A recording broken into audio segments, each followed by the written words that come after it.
Oh, maybe you can't hear me. My computer audio wasn't on yet.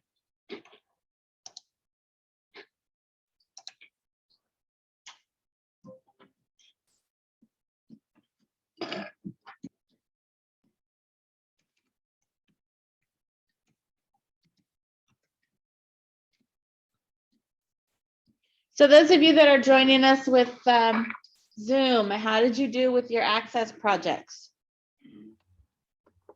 I didn't. That reject. Oh gosh. Yeah. This has been the hardest module so far.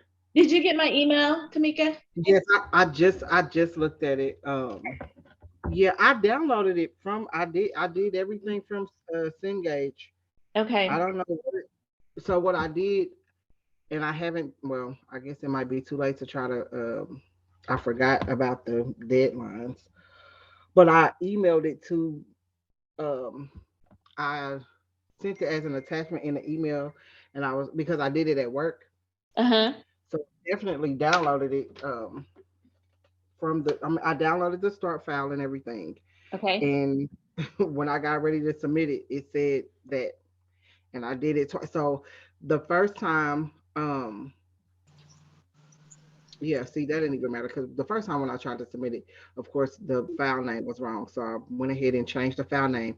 That was correct, but then when I submitted it, it gave me that error. Error message. And yeah, and I didn't. I mean, I can't copy and paste it. So it said something about copying and pasting. Um, it was or either it was another student's Okay. file, short file. It was weird. I tried it twice and it didn't work. Okay. You are Yeah, not the only one that had that issue. And I'm not exactly sure. I can see if I can change the settings on it at all, but um, I like to have those settings because if you don't download the start file, then the grading program will not generate hmm a yeah. grade. See, and I did it how I've done all the assignments so far. Yeah. Download it, then just work out of that. I Okay. I don't know. It's the first time I ever seen that. Yeah. Yeah.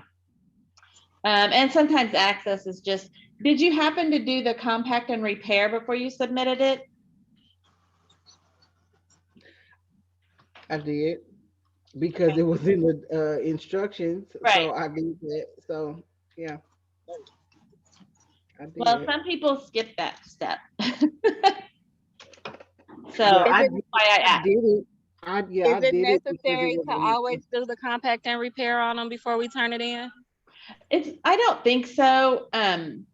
It's maybe a good idea to do that just in case it's gotten kind of large in size, and it will kind of make it a little bit smaller, I think. But we really don't do enough that it should be a large database.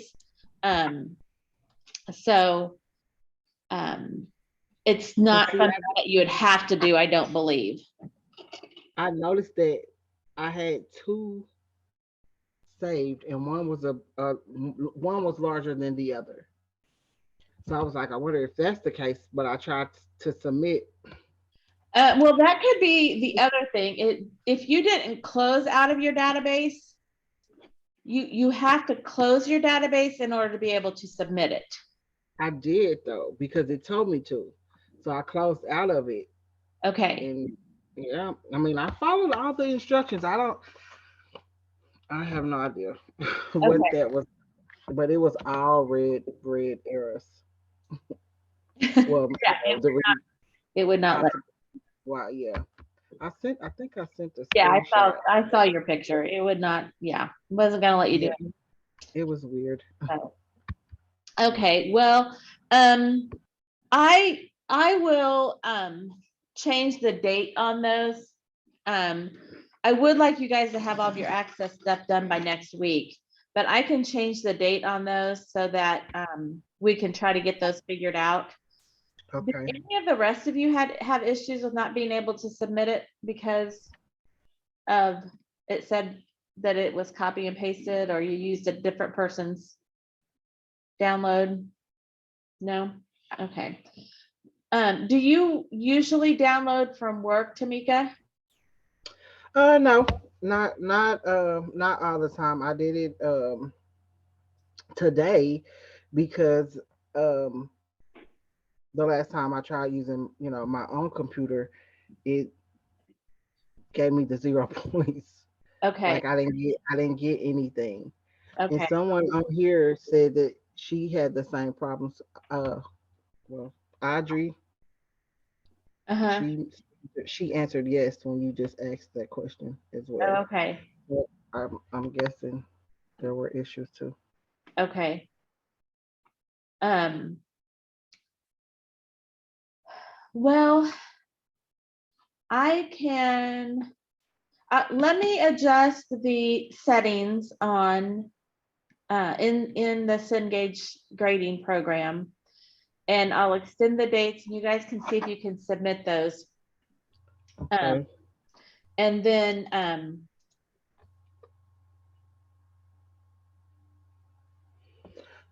we'll, that was if for some reason you're not able to, then, um,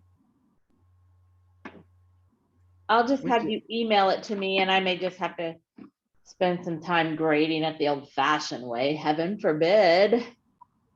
So, okay. Yeah, that was just I don't know because the first time I submitted it, it gave me 0 points, right, that's and odd then that it this wouldn't let you submit it again, if it let you submit and it. it well, it let me submit it. It just rejected it. So it took it uploaded it, it downloaded the file to well, uploaded whatever you want to call it to for me because everything was correct on that part, but in when I hit submit, it was it just that's the errors that popped up. It was rejection, Okay, so it wouldn't take it. So I guess I still have like two, yeah, I think two submittals available okay, because it wouldn't take that at all. okay. So I'm gonna adjust the turn-in time for this to Sunday night. Your chapter 1 stuff is for Saturday night, but that way you have, um, you'll have Monday if you need to get this third one turned in. Okay. So we'll see if this, oops, why did that not save? That way you don't have time, you can't just do them all on the same, I won't let you make it where you have to do them all on the same day. You have to get the other ones done first. Does that Okay. make sense? Yes. Thank you.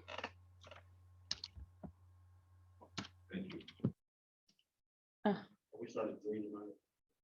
Mhm.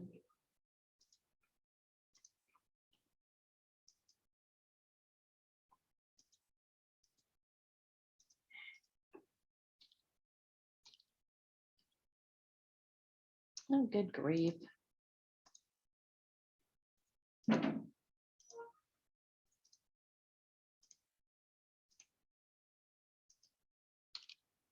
Let me see if I can hit the right key this time.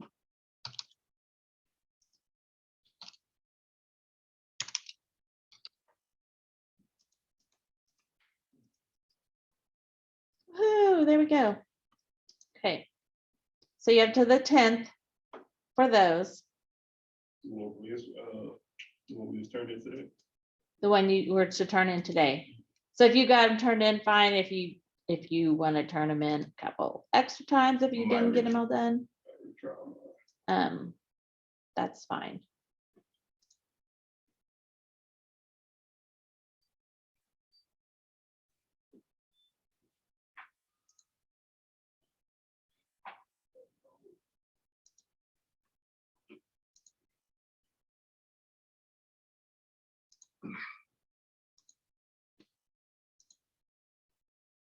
Okay.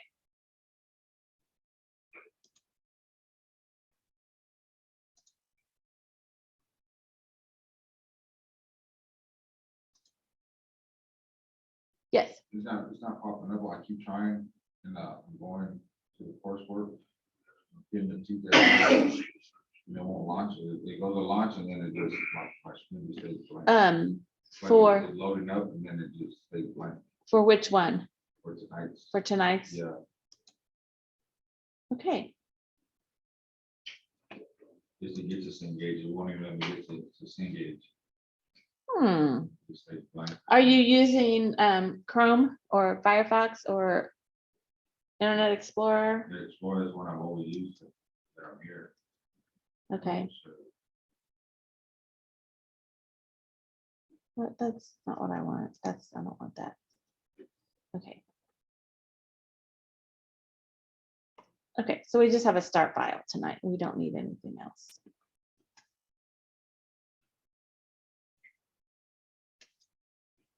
If you haven't noticed, you're using the same file name for all of these. So it probably is helpful if you either complete them number 1, number 2, number 3, or if you have a specific folder for module 1 and then a different folder for module 2 and a different folder for module 3. And that way it'll help differentiate between which module you're working on.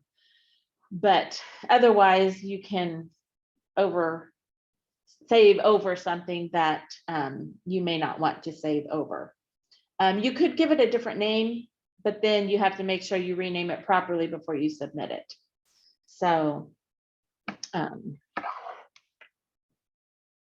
anyway, okay, we're gonna get done earlier than we did last week, guys. Just saying. Okay, y'all good with that? Okay, the police officer will be good with that too, because she was a little ticked off at me for having to wait for my Zoom meeting to still save. So anyway. All right, I don't need this showing on my screen. I don't need this showing on my screen. I don't think I can, oh, no, I can. All right. Let me find.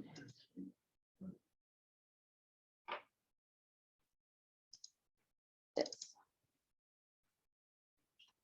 Okay, so after today, we will, you'll have this week to complete all of your access stuff.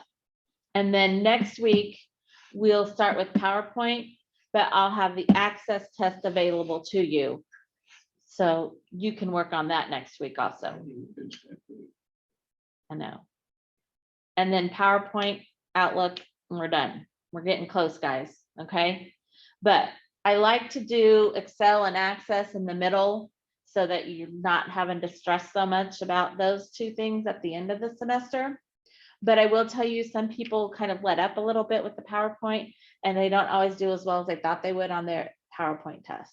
So while I'm talking about the end of the semester, final exam will be on your own because you have 4 projects to do. Okay.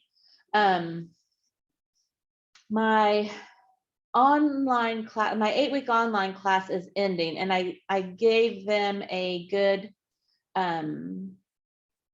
announcement about it. So I may just copy and paste that for all my classes so you guys can kind of see this is what it's going to be. In reading, because I know some of you have already tuned me out for the night and aren't listening like my kids. Okay, so they're like, her voice, I don't want to listen to her. She's done. I'm just going to listen to my music or whatever. So I'll post that announcement so you guys can see, but you're going to have four projects. They are going to be more lengthy than the end of the module projects, because the Word project covers all 3 modules. The Excel project covers all 3 modules. Okay. Now they're not going to cover every single thing that we did in all of those, but it's on your own. So you can start working on them as soon as finals start, and then you have to have them turned in by the end of finals week. Are they timed? No. No. Because it's like this. You download this file, you download the instructions, and then you follow the directions and you complete it. So if it days to do one. It can take you 3 days to do one. Is Access gonna be on there? Access will be on there. Gross. Okay. You will have one project that deals with Access. And I probably shouldn't say this, but because people feel this way about Access. I always say, do what you can in Access and don't stress about, I don't remember how to make that query or whatever, don't. Never heard of Access before this class ever. Right. Uh, So who uses that? who uses that? Yes. There are some businesses that have started using Access more as their database, but in all reality, typically, most companies have a database made specifically for their needs.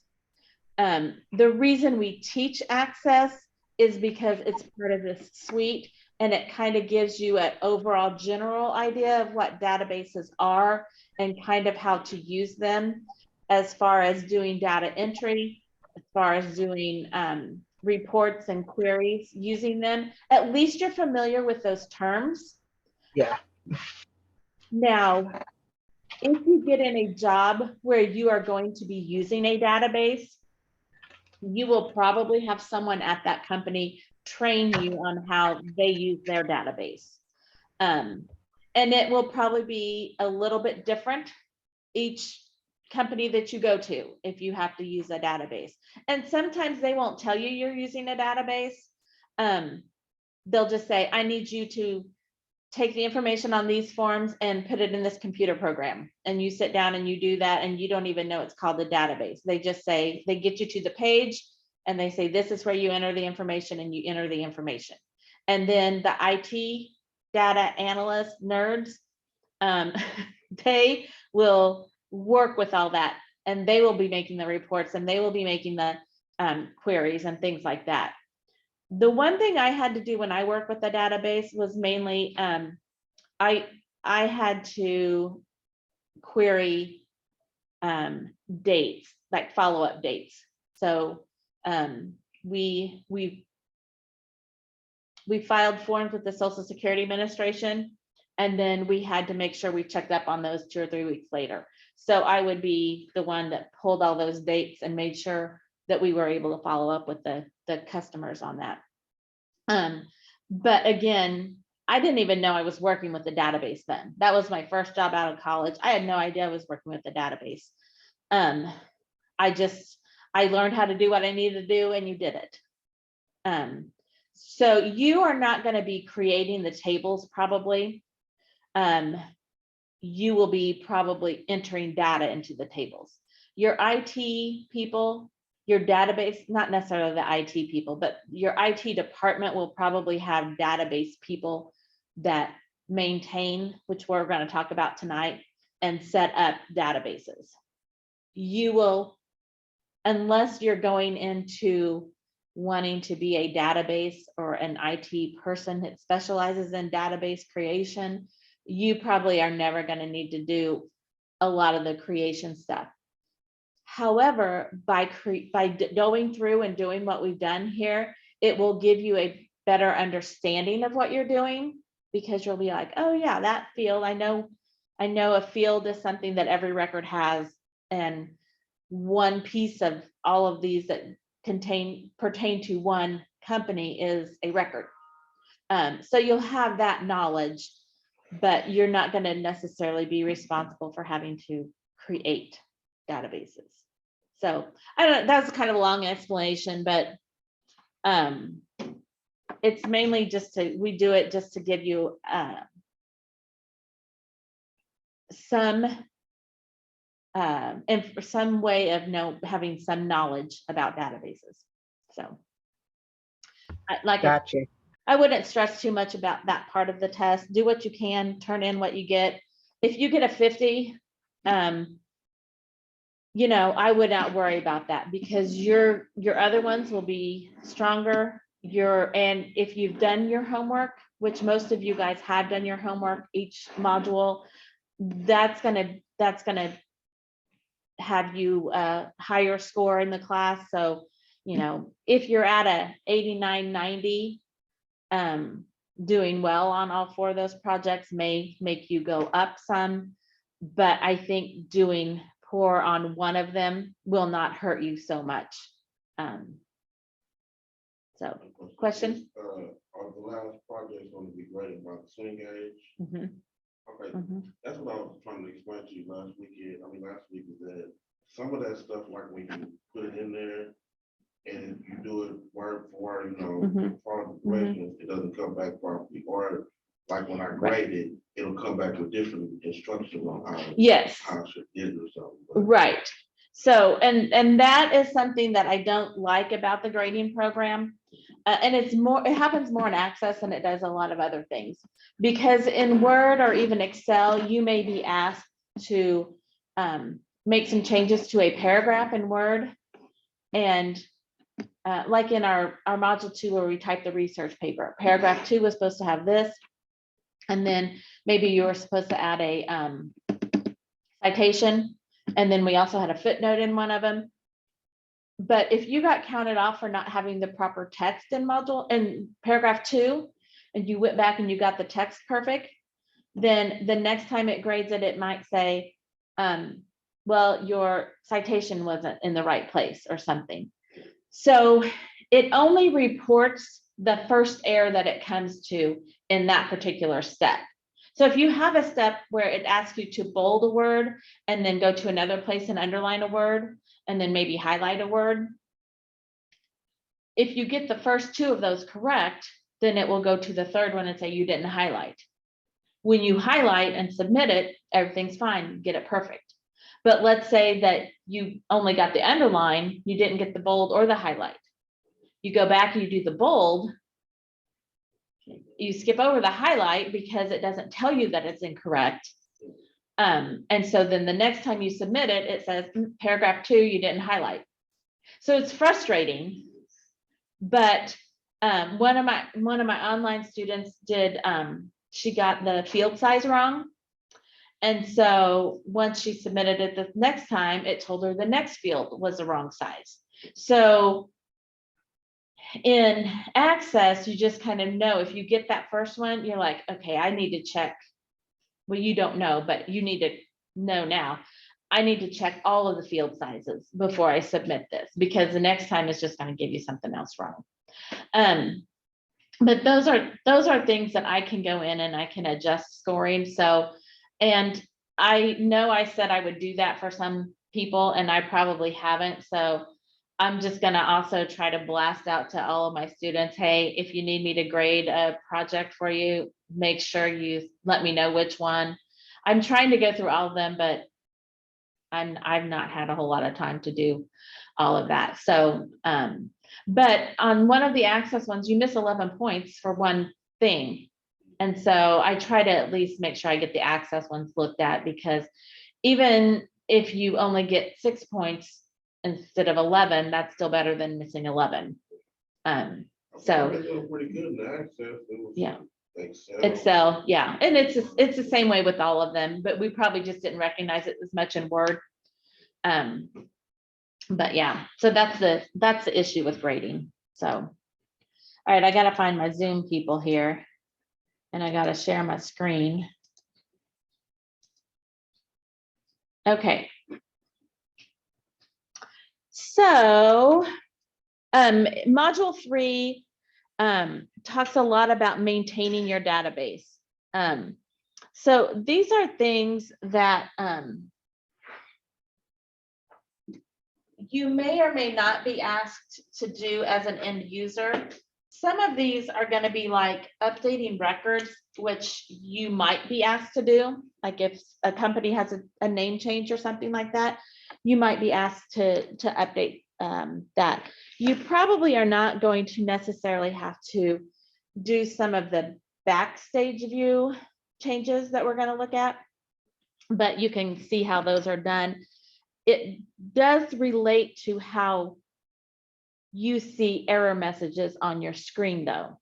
So what we're going to learn about how things are done in the backstage view will say, you can't enter that information. It has to match this criteria. So you'll see how that is made and you're like, oh, okay, I know there must be a parameter in there somewhere that I'm not meeting. So that will make more sense when we get there probably. So the first thing we're going to do is learn how to update records. But they have us create what's called a split form to be able to do this. So you guys know how easy it is to create a form. You just click the button, forms created. So we're going to do the same thing by creating a split form. We want to select the veterinary vendors table. And then we'll go up to the create tab. And you'll see in this form section, you don't see a split form shown there.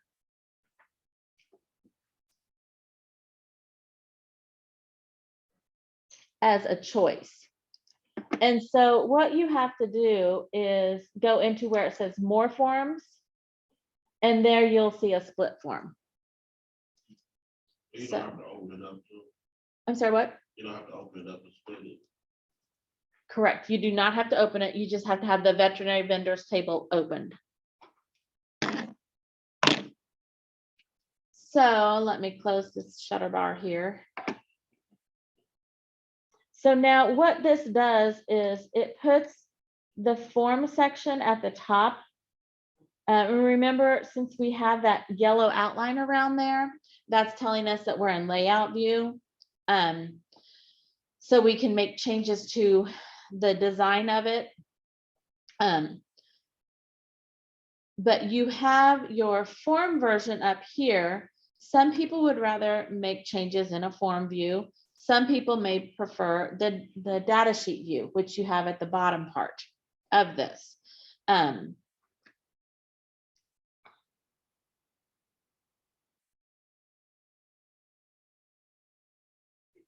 Okay, we're going to change to form view so we don't make any changes with our layout. So over here on your view button, change from layout view to form view. And then we are going to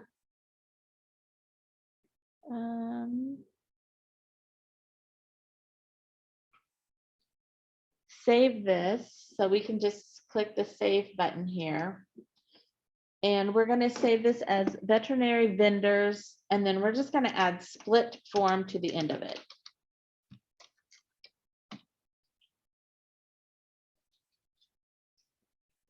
You can click your OK button.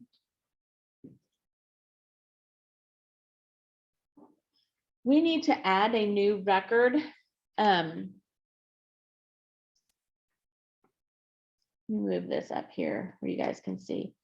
So this is where you can use your navigation pane down here at the very bottom if you want to. Click the yellow new record button there. Or you also have that option available up here in your home ribbon. So either way, click on that. It gives you a blank form at the top. It gives you the blank line down in the data sheet view. So we're going to add our ID should be, oh, I'm not in there. Why is this not letting me do this? I don't know. Yeah, it should do that automatically. That's what I thought. Global Pet Supply. When you tab, you're going to go right down to the street address. What's going on? Oh, yeah, I did too. And, If you just start typing the vendor name, the 6 will automatically show up for you. there you go.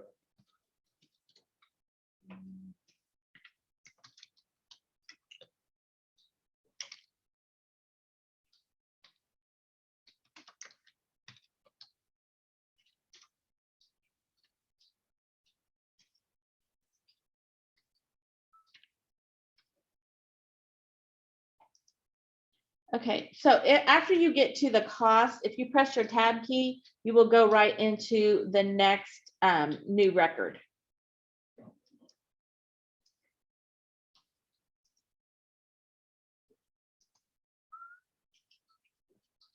Okay, hopefully you guys can see that well enough.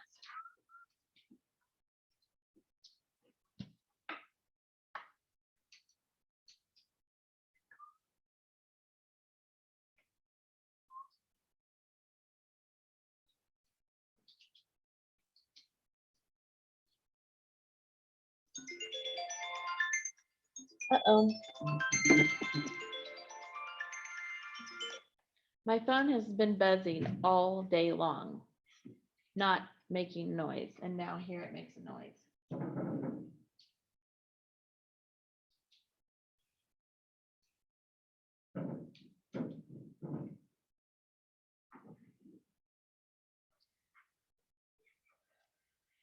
I'm very much not tech savvy when it comes to cell phones. My husband is like, you just need a flip phone. You need a flip phone that just, you can check email and text messages and make phone calls. I go, yeah, that's probably true. But I do get on the Cengage website sometimes and try to navigate to open assignments or to make adjustments. So it is nice to be able to do that. I just fumble through it. It takes me a while. So. All right, then we can close out of our form that we created here. I'm going to say yes, because I don't know what changes I made, but.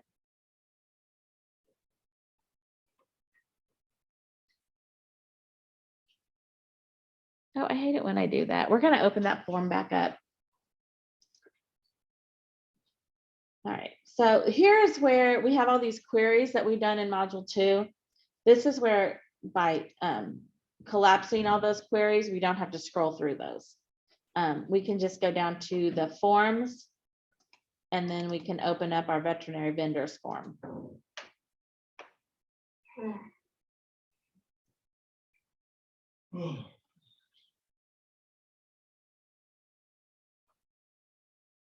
Okay. Saved that last one, right? Yeah, the data saves automatically.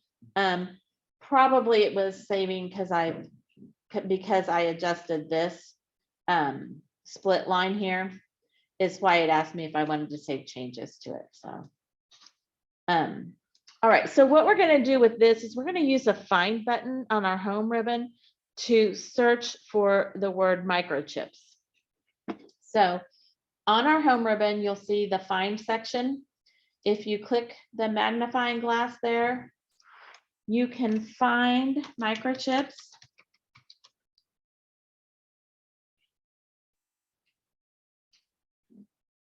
And then if you click the find next, well, let me just talk to you about this.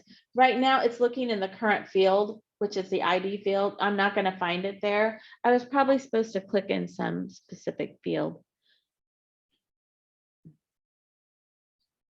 Veterinary supply field, which I didn't do. So I could change here, and I'm just going to go to the current document. And then it should find all of those. You can make it match case if you want to. You don't have to. You can search all, or you can just search up or down. I'm going to do any part of the field since I didn't do this correctly in the first place. So I'll just do find next. And then here it's going to take me to the microchips, which is in the veterinary supplier field. So that should be the correct one.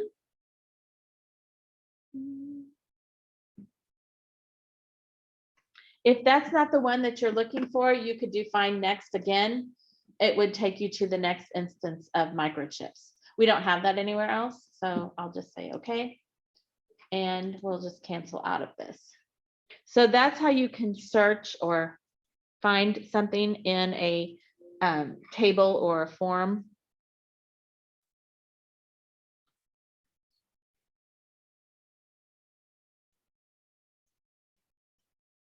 We're going to go to the vendor name. for ID number 3, which is Mays Supplies Corporation.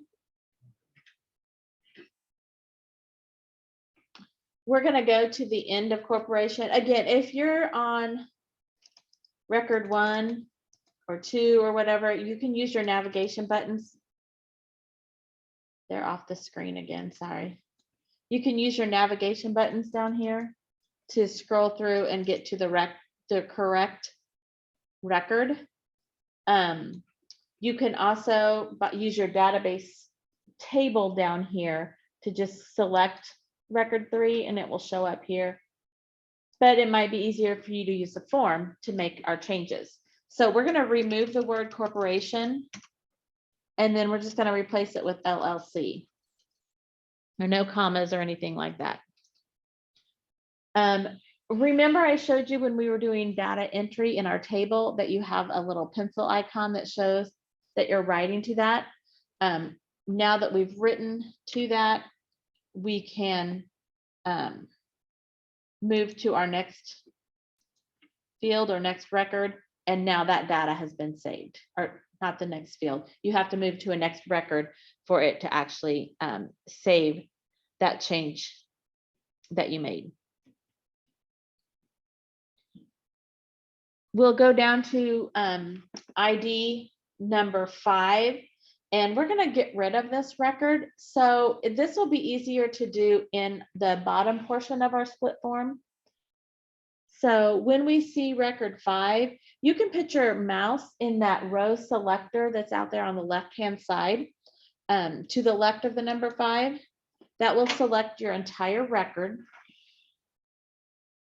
And then you can just press your delete key, or up here in the record section, you have the delete button. So you can click that and you will always get the error message that says you're about to delete one record. Are you sure that's what you want to do? We will say yes to that.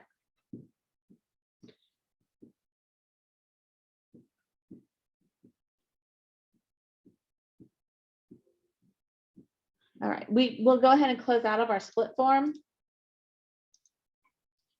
Again, it's asking me if I want to save the changes to the design. That is because I have moved my split bar up over some of so I can say yes or I can say no to this. If I answer no, then it'll be back where it should have been originally. The next section of this textbook talks about filtering tables. Filtering is similar to creating queries, but filters are not saved. Filtering is a quick way to narrow down information that maybe you just need to find something real quick, but you don't want to go through the process of putting all the fields in a query and then having to save it and things like that. So there are 4 different ways that we are going to learn how to filter. We're going to look at them from the easiest version to the more difficult version, or the we're going up from easy to more like what a query looks like. The last option that we will do that is called advanced filter sort. We can actually save that as a query if we think once we have that information, we would like to have it as a query. But by just filtering, we don't save any of those. So our 4 types is filter by selection. We're just going to select a field in our table and filter everything based on that field. Common filters, we're going to use a drop down arrow in one of the field names at the top of our data sheet view, and we'll pick information from that drop down that will get all of the common things in that field that match that criteria. We'll do a filter by form and then that advanced filter sort. So we're going to open up our veterinary vendors table. So you can open that up in data sheet view.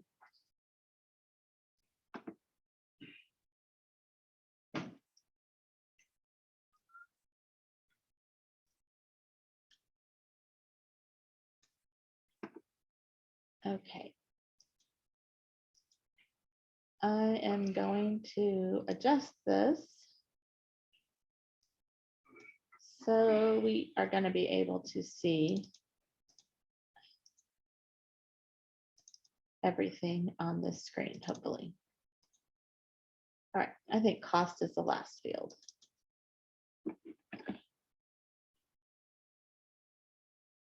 So to filter by selection, we are going to go to the city field and we are going to select the field or the record, I'm sorry, that says Blanding as the city. So select that, it should be the second record down.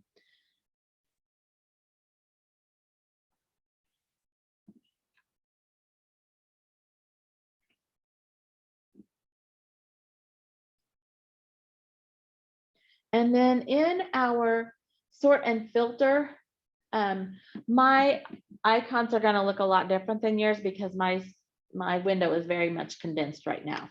But in our sort and filter, the one that has a picture of a filter with a, I think that's a lightning bolt next to it. That is your filter. That is your, what is it called? Selection button. Okay. So we have the 4 choices here. Do we want it to equal Blanding? Do we want it to not equal Blanding? Do we want it just to contain the word Blanding or not contain Blanding? We want it to equal. So when we click on equal, that's just, we're selecting a specific piece of information based on one field. So that is just your selection, filter by selection. When you are working with filters, you have to remember to remove your filter. So right now we only have 2 records. I think we used to have 6 or something. So let's say that you've done a filter and then you get distracted by a phone call or you have to go show someone something away from your desk. You come back and you're like, why do I only have 2 records in this table? I thought I had more vendors in this. What's going on? Well, if you look down here at the status bar where our navigation buttons are, you'll see right here that it says this table is filtered right now.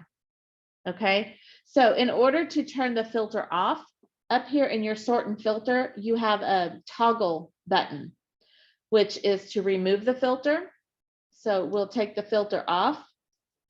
But if I click the toggle button again, it will apply the filter.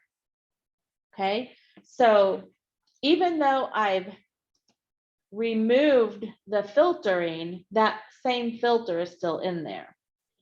So before I do more filtering of other things that I'm wanting to find, I have to clear my filter.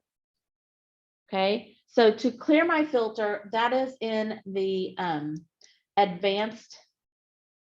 It is advanced filter advanced filter options. I'll get it right here. Which has the little filter and then it looks like a little table there.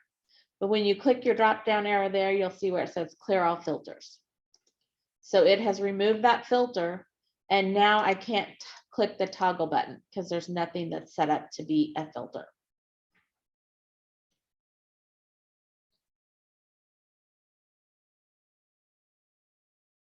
All right, we're going to do a common filter now. So by the field name city, we're going to use the drop down arrow that's next to that.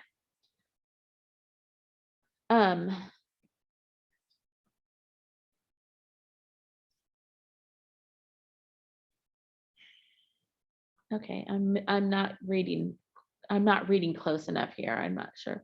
Okay, so we're going to click the arrow. We're going to point to text filters. And then we are going to choose begins with, text filters, begins with, and then we are going to type the letter B.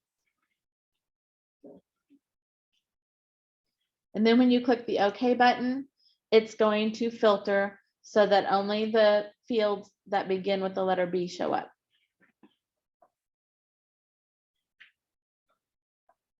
What? That was the thing I was struggling with on the,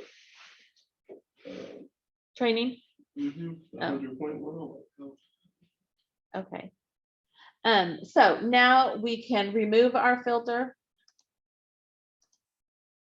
And then you'll want to also clear your filter. So those are pretty easy, those two things. But you'll also notice when you go to your common filters, you have all different other options there.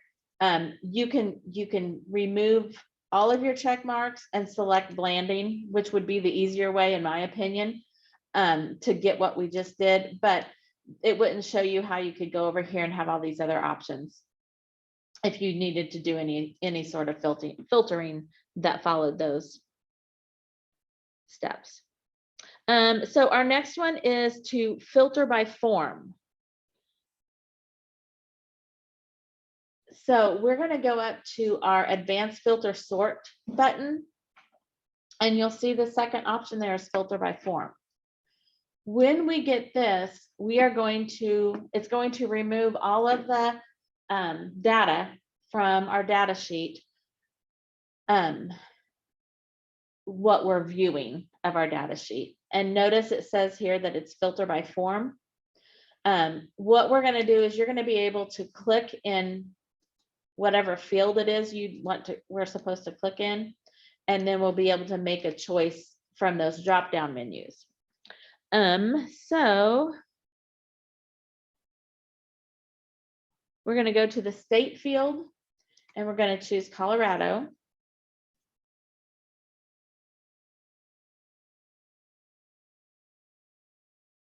Then we're going to click the blank row below the quantity field.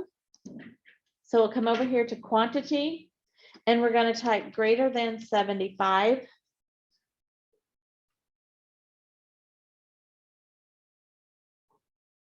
And then if we click our toggle filter button, it will show us only the maize supplies where it's from Colorado and they have more than 75 in the quantity.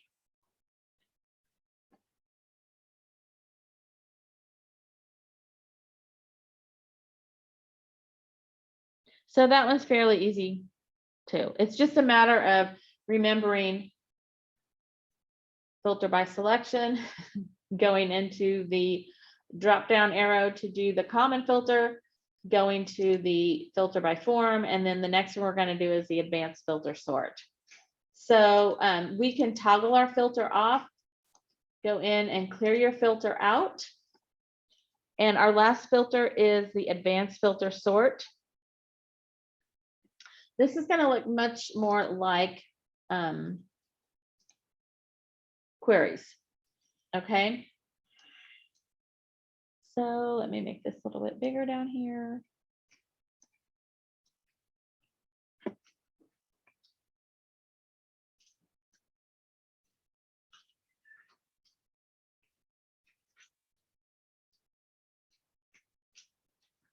All right, so we're going to add the vendor name.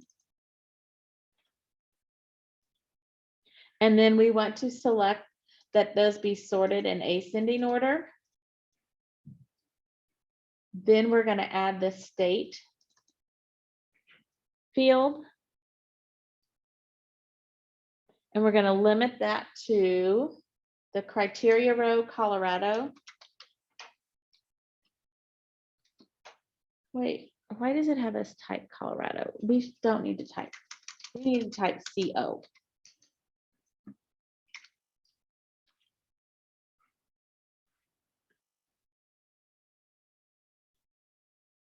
And then in the quantity,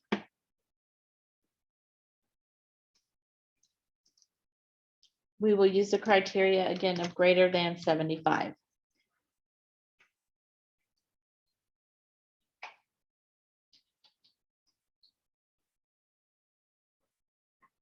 We'll go right below that to the or row, and we're going to do less than 40.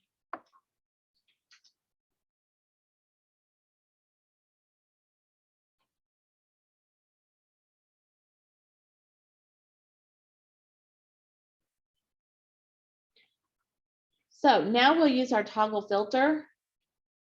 And you'll see here that our vendor name is in alphabetical order because we did that alphabetical sort. We're looking at the state of Colorado, but we also have a Utah in there because the quantity of the supplier in Utah has less than 40. That make sense? Okay, so this is a case of using a filter basically based on the querying, because you can make it more advanced like this and use multiple the OR criteria line. So most of the time when you're filtering and you end up using this, you're not going to want to keep this. Okay, you might have a need to keep a query where your quantity is less than a certain number, because then you're going to need to reorder stuff at a certain time. But I don't know when you would want to save this as a query. So I'm going to remove my filter. I'll clear all filters.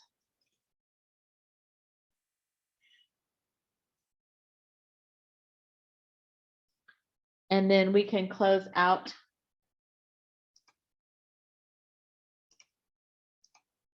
And we don't need to make any change saves. So. You need to say that, second. The next couple of pages in your textbook talks about the filters and queries, what's common about them, what's different about them. Just something that you can read through.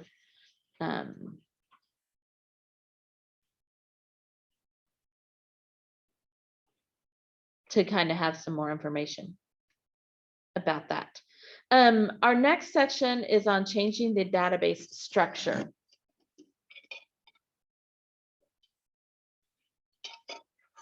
So this is where, as you're using a database, you may be like, it'd be really helpful if we had a field, whatever, to keep this piece of information on all of our customers.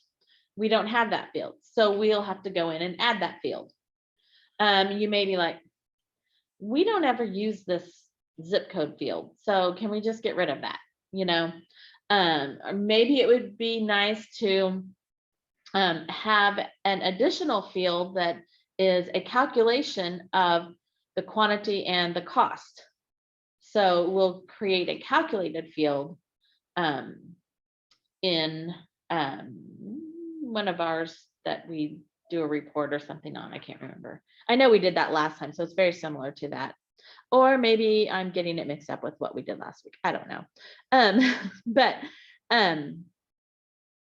this changing the structure, we can change the field's data type, property, or primary key, change the field's properties in data sheet view, delete fields, move fields. Maybe we decide a different order would be better for us. So the first thing we're going to do is change field size. And you should know how to do this, because if you didn't get it right when you submitted 1 or 2, and it said your field size is wrong, you should have been able to go back and be able to make that change. So we are going to open our veterinary vendors table in Design View.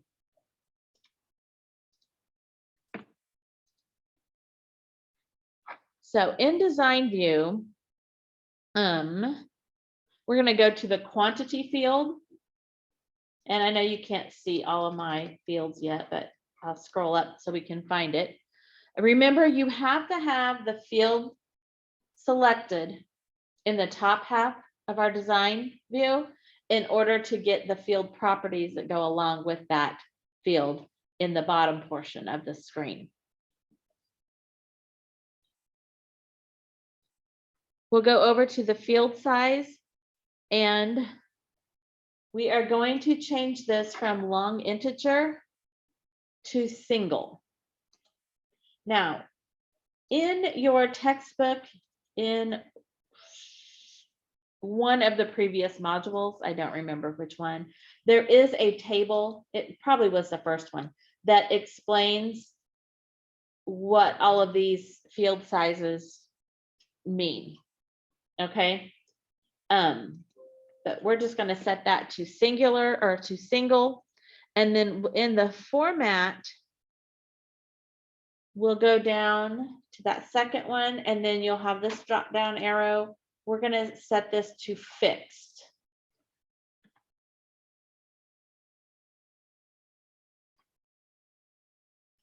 And then in the decimal places, we're going to set that instead of auto, we're going to change it to 2. So we'll only have 2 decimal places. And then that is all we're doing to that one. So we're going to come up here and we're going to click our save button. Since we already have our veterinary vendors table saved, you won't see it do anything. You can also do the right click here and choose save if that's easier for you.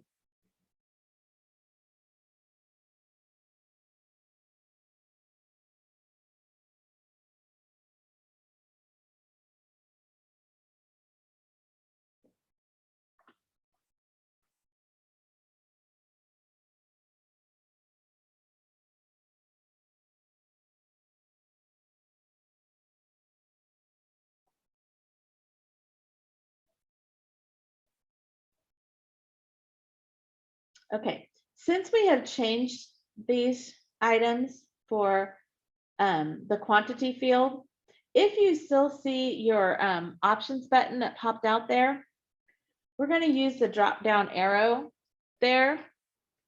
And we are going to choose, click the update decimal places everywhere quantity is used.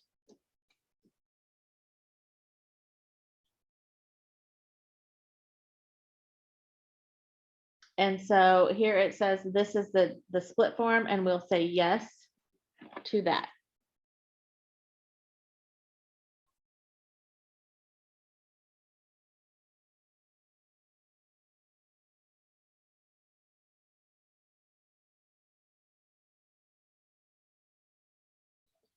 We're going to now add a new field. As we have done work on this, we've decided it'd be helpful to have this new field. So we are going to come up here to the quantity, which I just got off of. Okay, so here's our quantity. We'll right click on the quantity field, and then you'll see the option to insert rows. You also have that option up here in your tools part on the table tools design tab. So either way, you're going to insert. When you insert, it automatically inserts above the row where you had selected.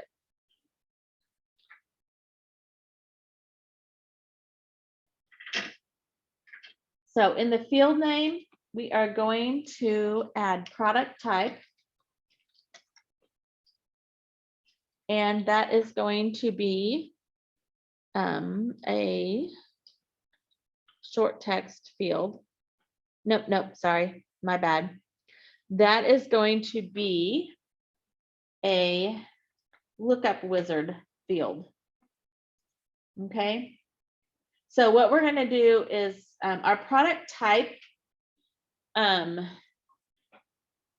is going to be, what are these going to be?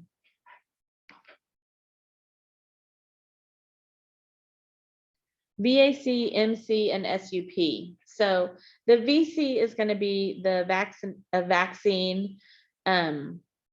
What would MC be for a veterinarian? Can't remember. And then the SUP would be like a supplement or something like that. So those are the 3 categories we basically have of our products. Could be, I don't know. But been too long since I've done this. So anyway, what we're going to do is we're going to create a lookup field. So the little drop down arrows that you use, that's what we're gonna create. Okay, so you're gonna be like, ooh, I know how to do that now. See, this is why you learn databases, right? So when we go into the lookup wizard, we have the choice of, I want the lookup field, I want the lookup field to get the values from another table or query. Okay, that's not what we want to do. We want to choose the one that says, I will type in the values that I want. And then we'll click the next button.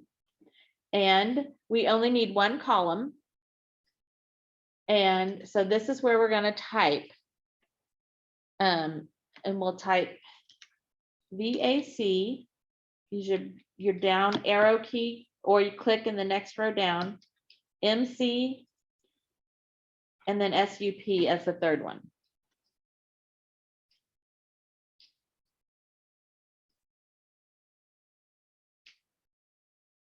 Then we'll click our next button.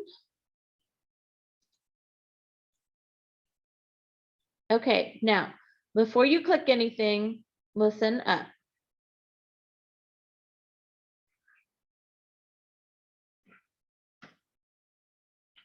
Okay, we want to make sure that product type is is typed in here for what label do we want to use for the lookup field. So it should be product type. Now, the next question under that says, do you want to limit entries to the choices that I have selected and put in there? We do not do anything with that. Okay. The other option here is, do you want to store multiple values for this lookup? Allowing multiple values for this lookup means that it could be a VAC and an MC, or an MC and a SUP. That's not going to be the case. So we do not want to have a check mark in either one of those. Okay, so we'll go ahead and click finish. And if we were to save our table and pop back over here, in my product type field that I just created, I now have a drop down arrow that lets me choose those three things that I typed in. Okay.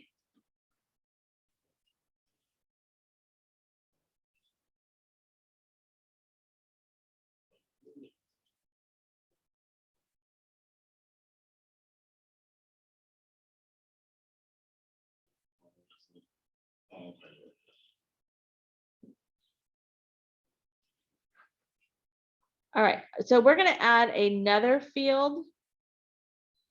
We can go ahead and close out of this table. And then we're going to open up the appointments table. And we want to do this in design view.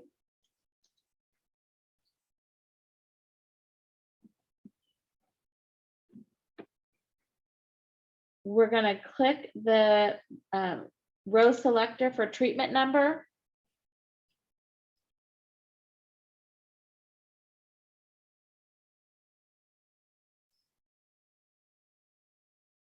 And then in treatment number, we are going to go to the data type and change that to the lookup wizard. We're going to type in our own values. So we'll say next. And then in column 1, we are going to type in the service abbreviations that are in table 3-1. So it's going to be T-1, T-2, T-3, T-4, oops,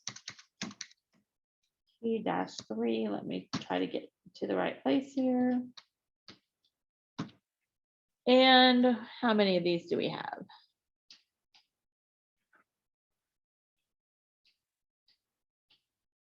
14.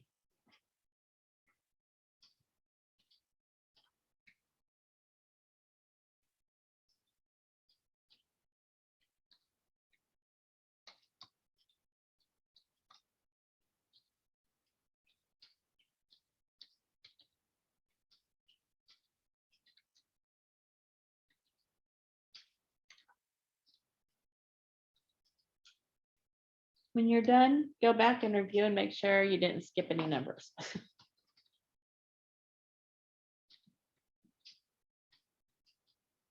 Okay, so T-1 through T-14.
Okay, so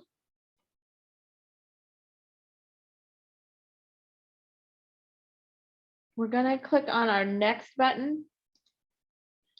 And then in our treatment, we want to make sure that it says treatment number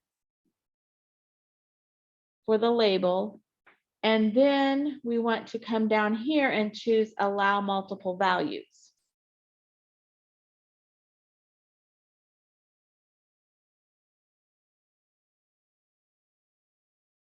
So then we can click on finish and you'll get a warning that says you've changed the treatment number lookup columns to store multiple values. You will not be able to undo this change once you've saved the table. So do you want to do that? And we are going to say yes.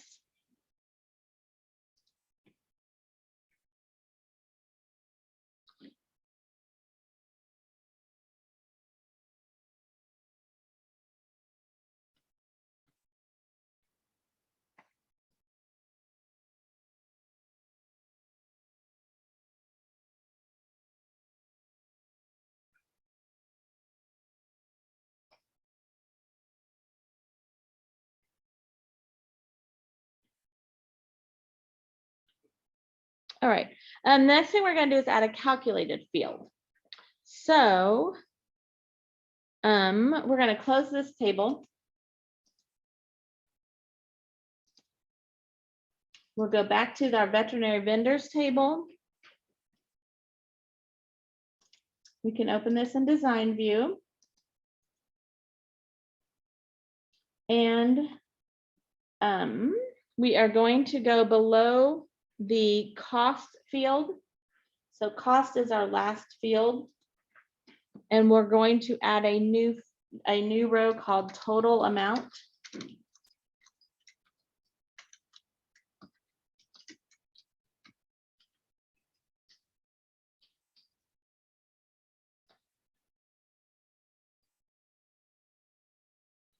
And then in our data type, we are going to choose calculated.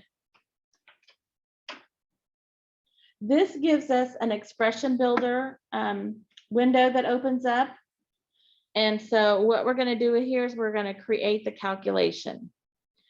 So because we have categories listed here or our field names listed here, we are going to double click the quantity field and it will put it up there in the expression builder. Then we're going to add the asterisk for the multiplication sign, and then we'll double click the cost field. Then we can click OK. And we have created a calculated field. So we'll save these changes.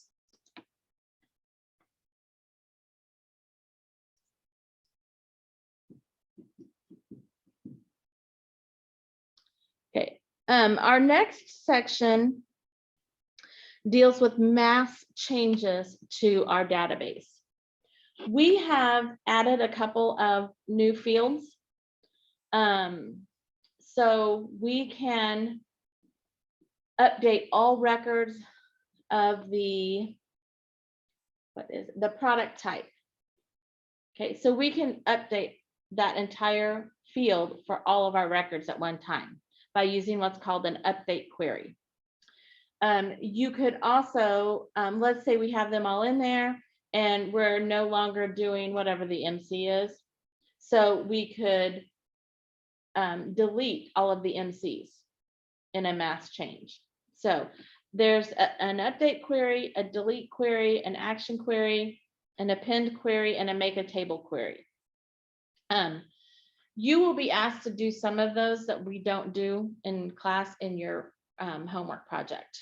Okay. So it will tell you step by step what to click and where to go, but I will tell you when I've done them before, I get them wrong. And so I just have to go back and try again. So don't stress if you get that wrong. And if you call me and ask me, it may take me a little while to figure it out because it's been a while since I've done it. But I know usually you have a picture of what that should look like. If you don't, I can make a picture of what that should look like when you get done doing whatever append query or make a table query. I think it's the append, but I don't know. I could be wrong. So the first thing we're going to do is create an update query. So let me close out of this table. Okay. We're going to make an update query to update the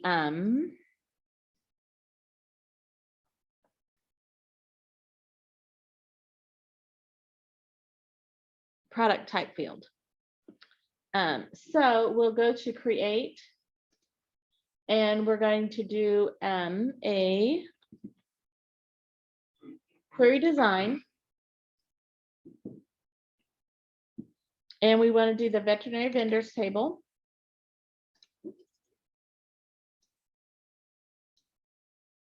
Now, here's where people make their mistake.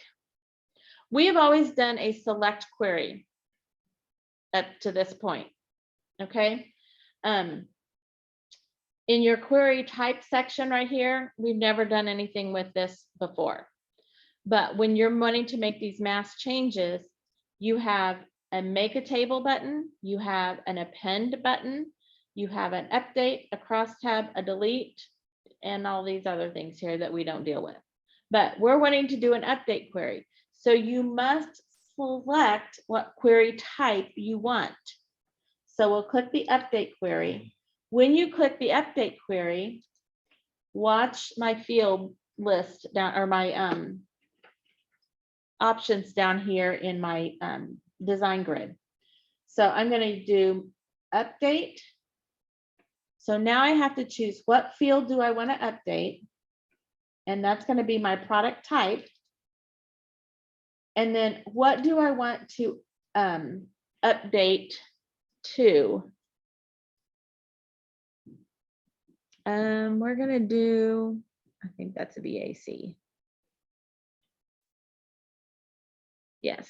Okay, so we'll do VAC.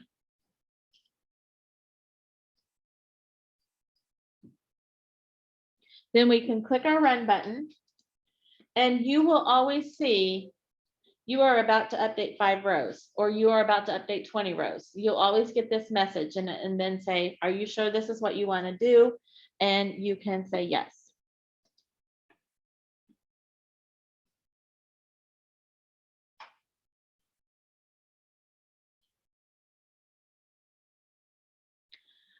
The next section of your book talks you through how to create a delete query and then how to use an append query how to use a make table query. But for right now, all we are going to do is this update query. And I don't think it has a save that.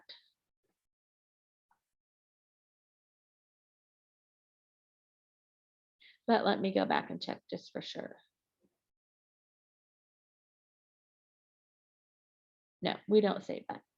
Sometimes they have you save an update query or a delete query just so the grading program can grade it. But most of the time, you're not going to save those because you're not going to reuse one of those.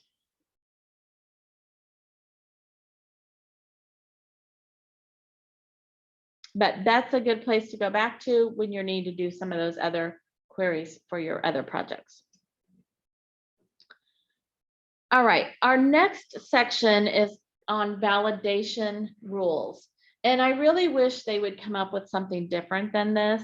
Maybe maintenance rules or something like that. Because when we get into this, the whole group is called validation rules because we're setting restrictions of what can be entered into specific fields. But one of the specifications we're going to make is a validation rule. So it kind of gets weird in there and you're like, well, why am I doing all of this as validation rules? And then this one specific line is called a validation rule. So, but what we're doing is we're basically setting up restrictions so that you will help cut down on data entry errors by someone that's doing the data entry. So for example, you're going to make a field a required field. So right now, our primary key field is our ID field, that automatic auto number field. But we are going to make probably the vendor name a required field. And that way, you can't start putting information in and not have a vendor name. Because maybe you're like, well, I don't know the correct spelling of this, so I'll just fill in everything else and I'll come back and put the vendor name in. Well, then you have data in your database that doesn't have a vendor name and you don't know what it all goes with. So we're going to make that a required field. We're also going to specify a range of values. For example, our quantity field will have limitations of it must be 0 to 1,000. It can't be more than 1,000. It can't be a negative number. We're going to set a field, I think it's the product type field. We're going to set a default value of that probably to the VAC since that's what we updated it to. So it's going to default to that particular data. And then you'll be able to make changes to it because we have a drop down menu with that. We'll also learn how to make letters be automatically capitalized even if you put lowercase in. I think I showed you guys that, but maybe I didn't. And then we're going to specify a collection of legal values. So again, that will be dealing with the product type, where it can only accept the VAC, MC, or the SUP. So you can't type in SPU accidentally. Okay, you're going to have to make sure it says SUP. So that's where it's going to help cut down on some of the data entry errors. So we're going to go to the veterinary. Oh yeah, we did this. All right, so I'm going to close out of this. No, I'm not going to save the changes. But if I open up my veterinary vendors table, you'll see that if I come over here to the product type, they've all been updated to VAC. All right, now you'll go in and change those. Oh, MC, microchips. There we go. So that's where you would change that to MC. This would be supplies.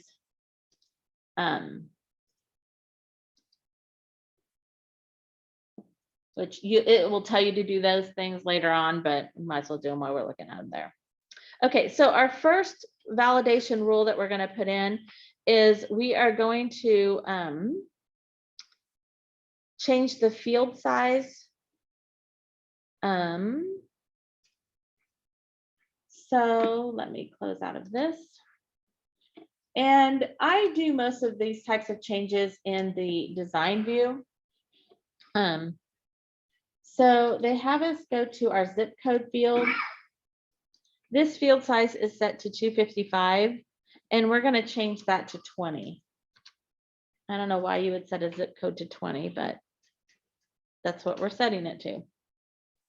Now, one thing you have to keep in mind when you're doing the validation rules section of your projects, you have to make sure that you click the correct field name.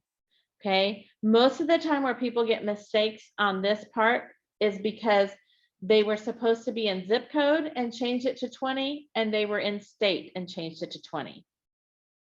And so the zip code is still set to 255 instead of 20. So if you get counted off for those, double check all of those and make sure you got them all changed the way they were supposed to be. All right, then we're going to go to our vendor name.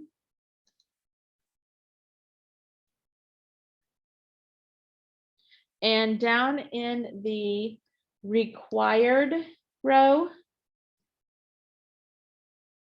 right now it is not required, but we're going to change that to yes to make the vendor row a required property or a required data.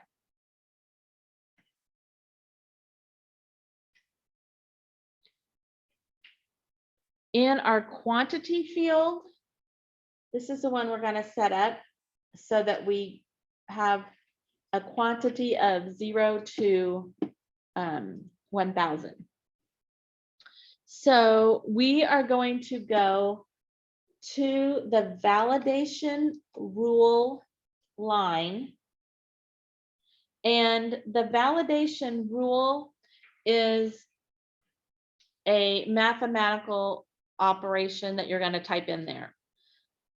You do not need to worry about coming up with the correct one. Okay, it will tell you exactly what to type in there. You just have to get that done correctly. So we're going to do greater than 0 and less than or equal to 1,000. And you're not going to use commas or punctuation of any kind when you do that mathematical operation or validation rule that you type in there. Whenever you create a validation rule, you also must create validation text. Now, technically you don't have to do this, but the validation text that we create is going to be what shows up on the little window that pops up. If I were to put in a quantity of 1,010 vaccines,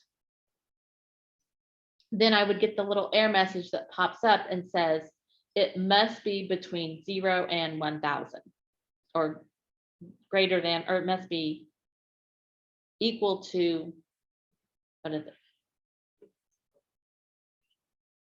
Less than or equal to 1,000 is what it should be. So that's where you'll type must be greater than 0.00 and at most 1,000. And then you period and the 2 decimal places.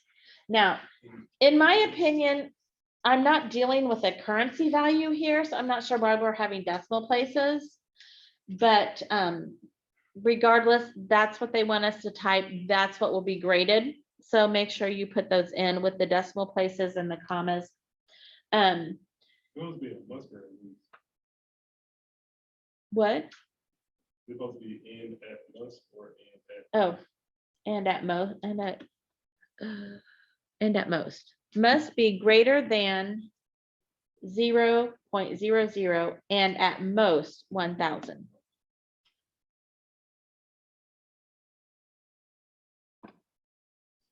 Okay, and that's in the quantity field.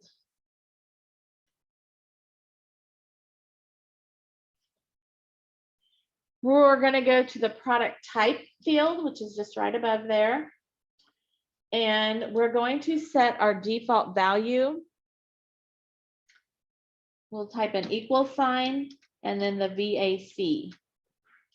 Since that's what we mostly deal with as our product, that's what we'll have as our default. We still have the drop down arrow there that we can type or we can use to get the correct product that we're working with.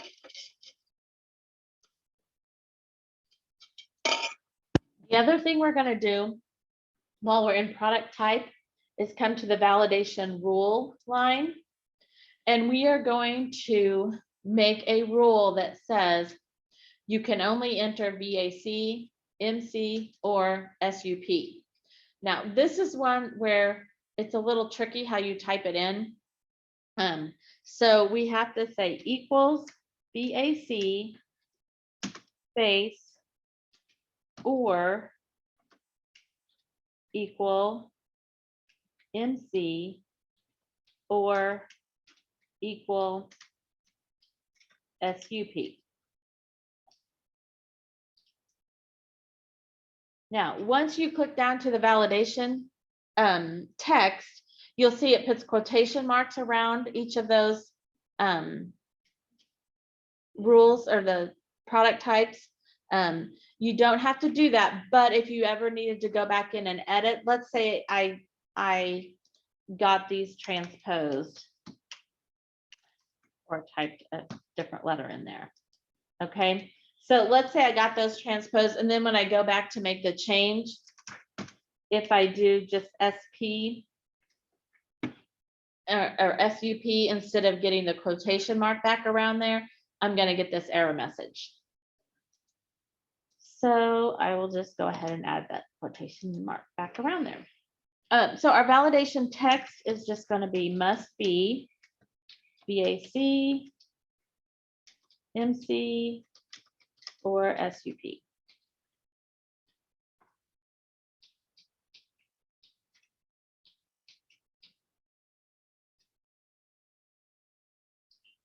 All right, so we're going to save all of these changes that we've made as our validation rules. So you can just click your save button and you're going to get a message that pops up. And it says some data may be lost. The size of one or more fields has been changed to a shorter size. That's our zip code. If data is lost, validation rules may be violated as a result. Do you want to continue anyway? And we're going to say yes. Then it says data integrity rules have been changed. Existing data may not be valid for the new rules. So because we've made new rules to an existing table, it's just telling us what you already had in that table may not fit into the rules that you just made because you already put data in before. So the process may take a long time. Do you want the existing data to be tested with the new rules? You probably want to say yes to that because we only have 5 records. It's not going to take that long. So you can just say yes, it's done.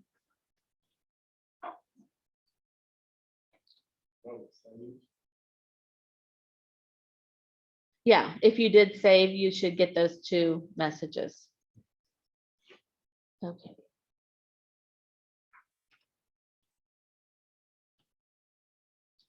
All right, so now we're going to go into all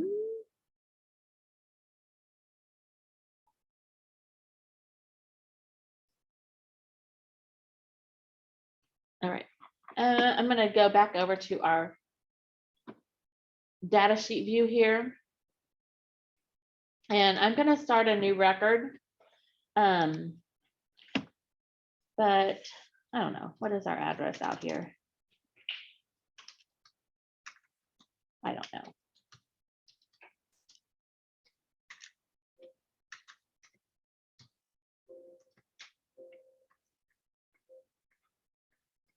Okay, so I just went through and I said, yeah, I put all that information in there. So I'm finishing with my new record.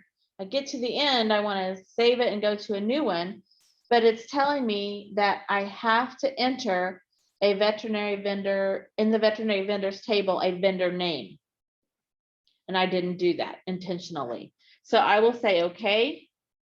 And then in order for me to be able to save this, I have to come out here and put Longview Pet Supply. I don't know. So then if I come over here, you'll see that my product types are all set to the VAC. So I would have to use one of these. But if I'm a person that I like to do the data entry because my keys can stay on my hands can stay on the keyboard and I don't have to go to a mouse and do all of this. Let's say that I want to type in the supplement, but I get my P and my U mixed up again. So I try to tab to go on, and you're going to get this validation text that you typed in there. Must be VAC, MC, or SUP. So I would say, okay. And then I can change it to SUP. The quantity, if I try to do a -10, it's not going to let me do that. If I try to do more than 1,000, it won't let me do that.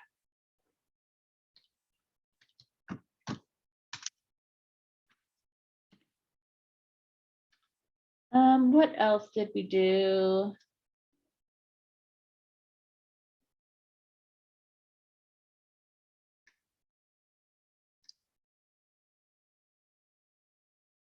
I don't remember, but anyway, so that kind of gives you an idea of what you're going to see when you go through and do all of those. So if you have started doing a new pretend record like I did, and you know you don't want that, you have to go down to the next row like you're going to start a new record.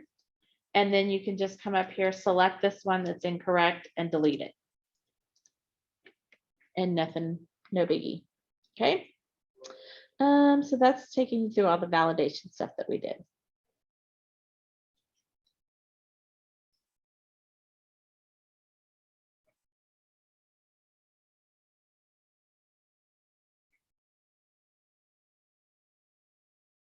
Okay, veterinary vendors table. We are going to go to ID number 2.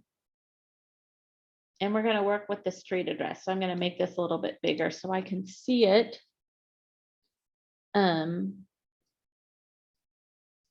So Gaines Vet Supply, they should have West Haven Boulevard. So we're going to type 320 West Haven Boulevard. I don't know why we can't abbreviate it, but we can't. So then when you tab, if you can't see the whole word Boulevard, use your double click there to expand it so you can see all of that address.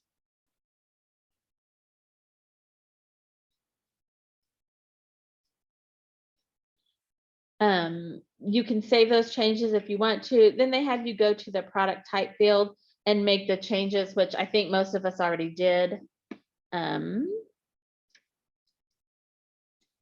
So you should have the VAC for the first 2, the MC should be for the 3rd one, then SUP for the surgical supplies, and then VAC for the last one. So if you haven't done that, make those changes.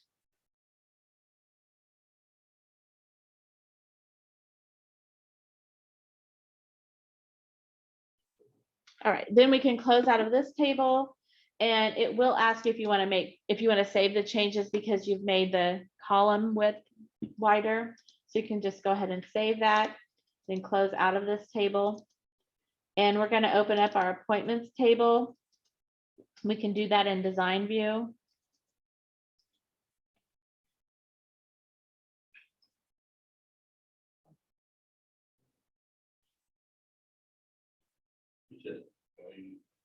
our appointment table with design view? Yeah. I'm sorry, data sheet view. Did I say design view? Yes. Oh, sorry, data sheet view. I'm sure I don't know.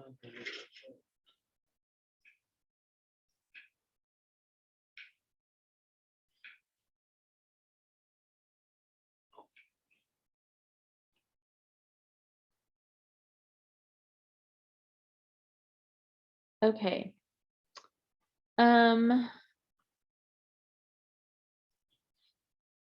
Appointment ID is one. The patient ID, so because they made some changes to the patient ID and the owner IDs, we need to make sure that they match up. I think it's the patient IDs is all we have to make sure.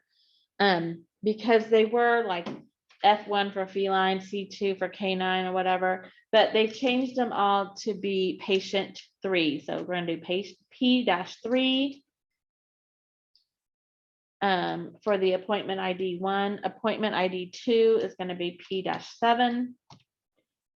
Number 3 is P-2.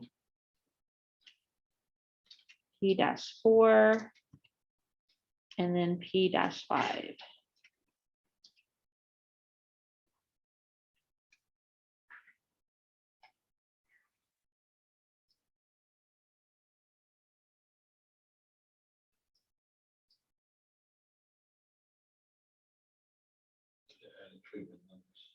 Yeah, and so then we're gonna go over to treatment numbers. And this is the one where we set up to be multi-valued field. So when you click the drop-down arrow, you will see all of those T1 through T14 that we put in there. So T3 is selected because that's what we already had in there. And what we're gonna do is we're gonna add the other treatments. So for our first patient, it's going to be T3 and T10. So you can put a check mark there and then click OK. For the next one, it's going to be T4, T7, and T14.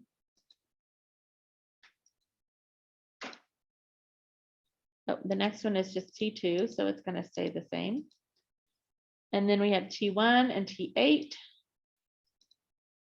And then the last one is T4 and T7.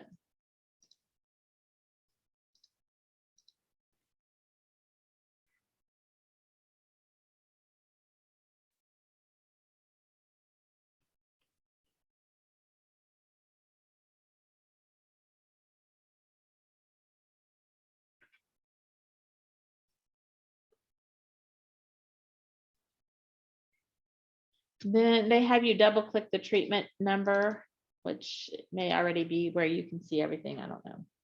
We'll save these changes since we made a layout change there. Well, we do have to change the algorithm. What? We have to change the algorithm. Oh, yes, it told me that and I didn't get my thing blown up. Okay, so our first one will be owner 6. Or O-6, O-8, O-5, O-1, and O-4.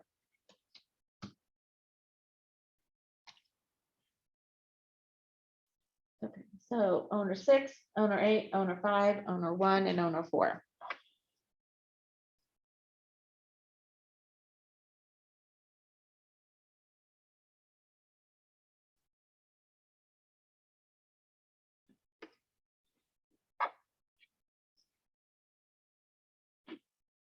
All right, so you can save those. Well, it should have saved the data entry that you did.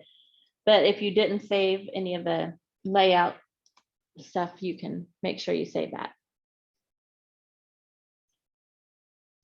Oh, and I just closed my table that I still need open. So nope, I didn't. But veterinary vendors. We're going to go back to veterinary vendors.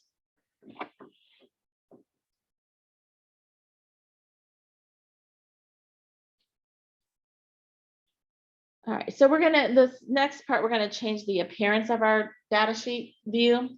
Sometimes this helps it a little bit easier, helps make it a little bit easier to read,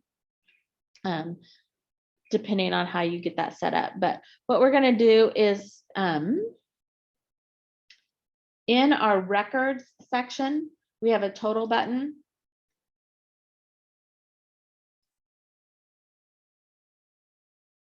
So we'll click that. That adds a total line down at the bottom.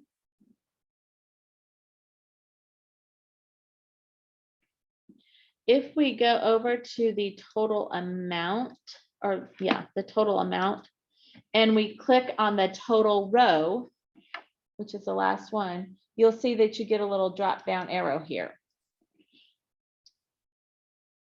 So you can get the sum and average, count, some of these other statistical pieces of information. And we are going to choose a sum, so we get the total of the total amount.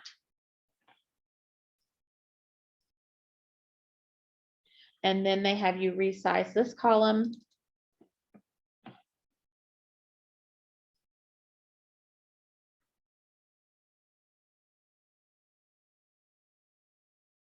Now, if we want to remove our totals, all we have to do is come back up here to our record section and take the totals off.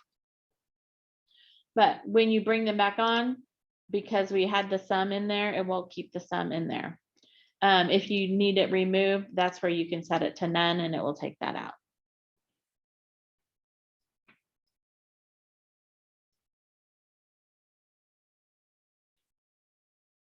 The next part of your textbook talks about the text formatting part of your ribbon, your home ribbon here. We have not dealt with any of this text color, bold italics, all these things that we do in almost every project that we've worked with so far by changing the text or the text color or the text size or changing the alignment. We can do all of that here. We just tend to not do much of it in the data sheet or in our database. So the first thing they have you do is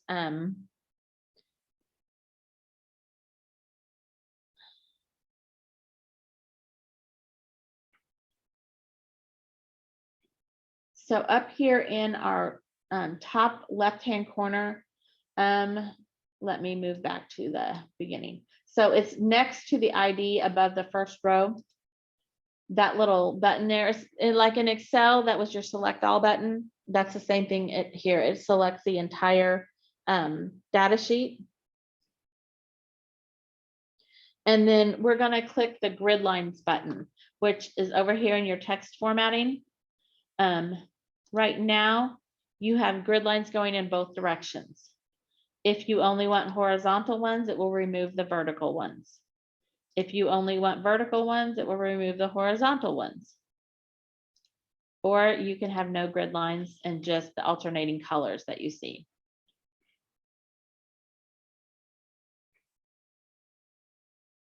They have you set it to horizontal, but I don't think we're going to save any of these changes. So the alternate row color is just above the grid line.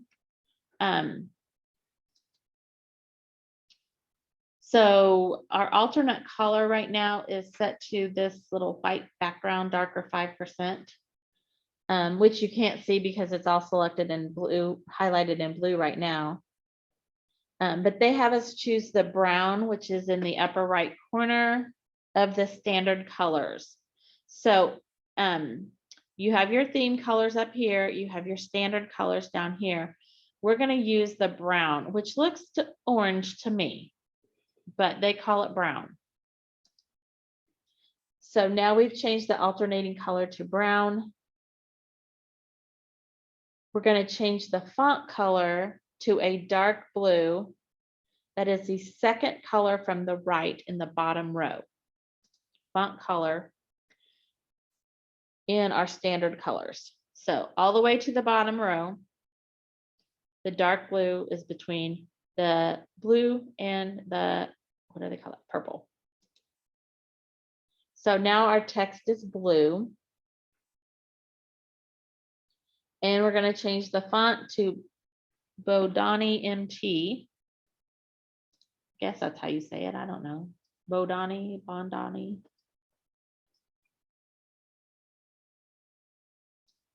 Whoops, sorry, that was MT black. I don't want that.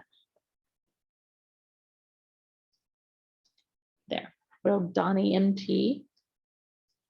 And then we'll change the font size from 11 to 10, so we can't read it at all.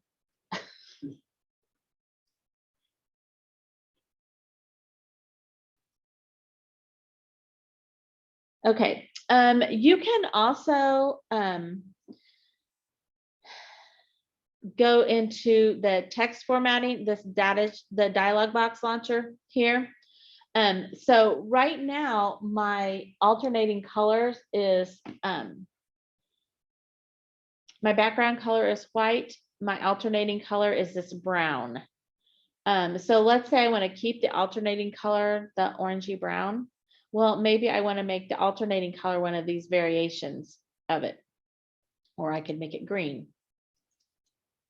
So the first color, whoops, sorry, get back in here. The background color is, as you see, going to make the entire background of your window green as well. So you probably only want to make it what you can tolerate seeing all of the time. So if you wanted to make it kind of a matching color, but lighter than the lovely brown, you could do that. You can also, in your dialog box launcher, and in one of our projects a long time, I don't know if they have you do that still, but you could change your grid line colors here to black to make them really show out. I don't know what they were set at.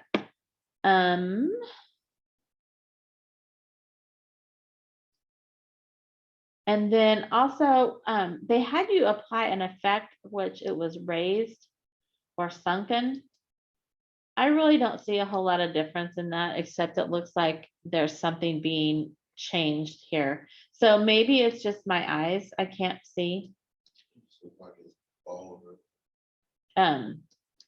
So anyway, if you're ever asked to make it raised or sunken, this is where you'll find it.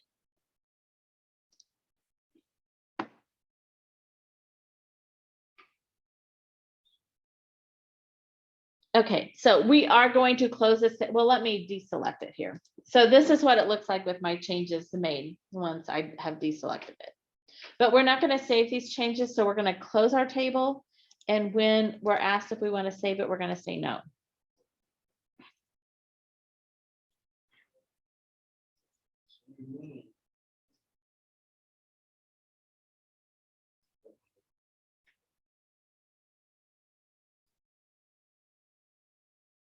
All right, we got a couple more sections here that we'll go through. Our next one is on using that multi-valued field in queries. So the first thing we're going to do is learn how to keep the multiple values so they're all on one row. Then we will see how we can separate it so that they're on separate rows. So we're going to create a query based on our appointments table.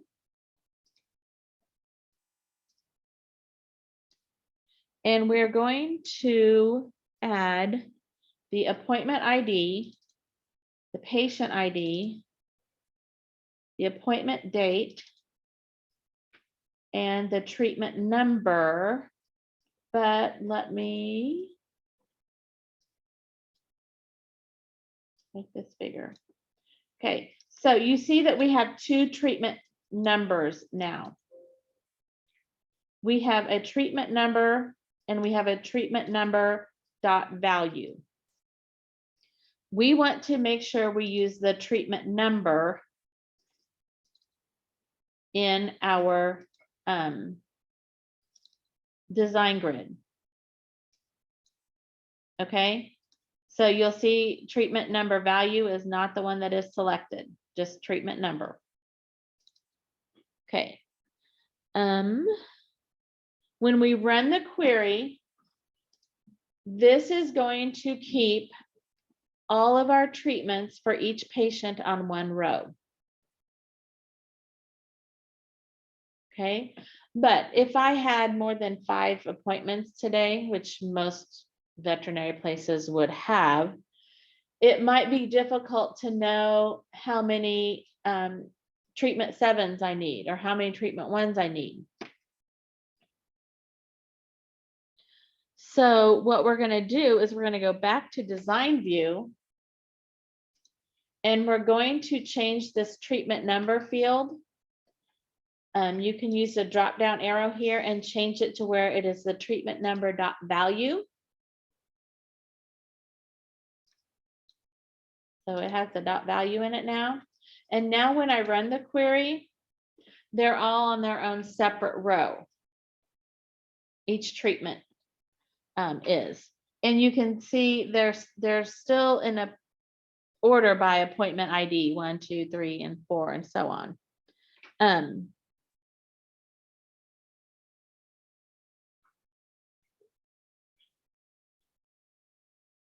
So now they have us save this query.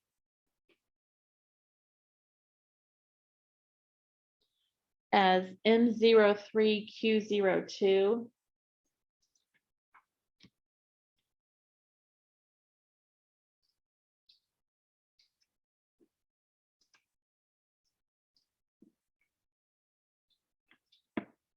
But I'm just gonna pop back over to design view and show you.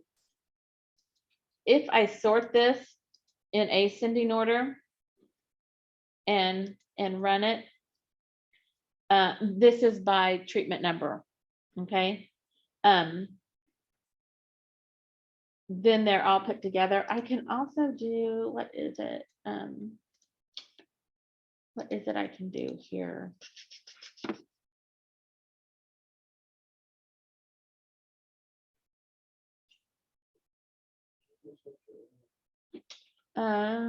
Is it the total row that I add? Yeah.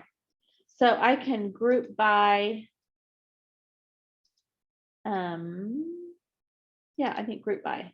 That will put all of the 7s together or something like that, maybe. No.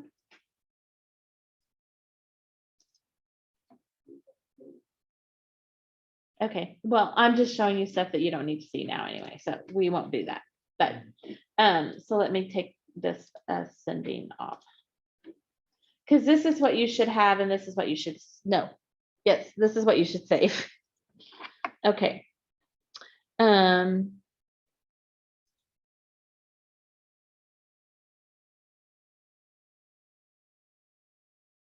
Now they have us open the appointments and treatment query. So we'll close out of this one.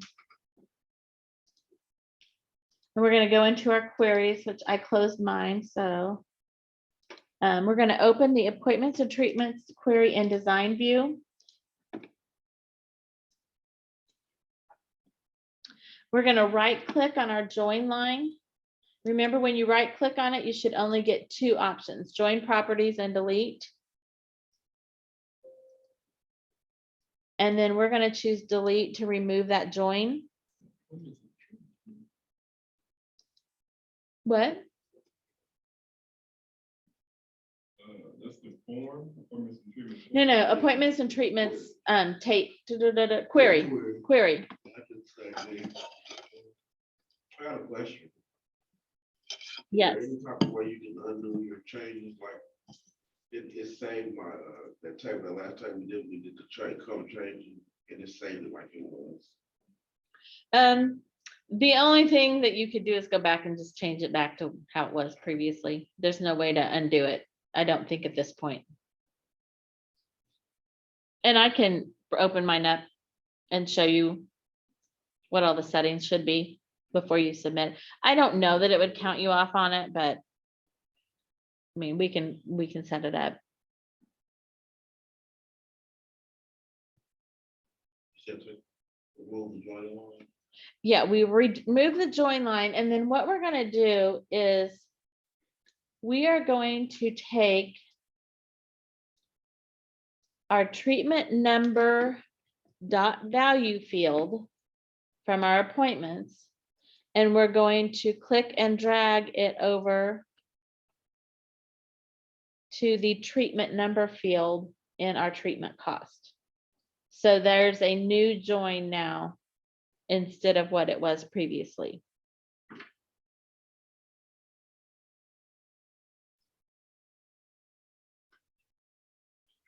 Okay, and now we're going to run our query and we'll see the results here.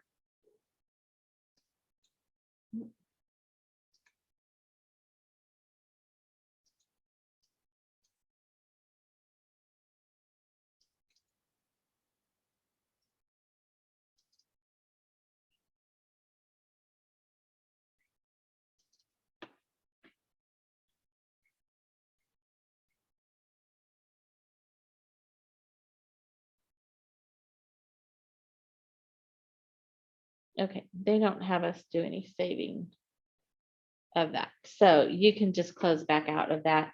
And if it asks you to save the changes, you don't need to save them.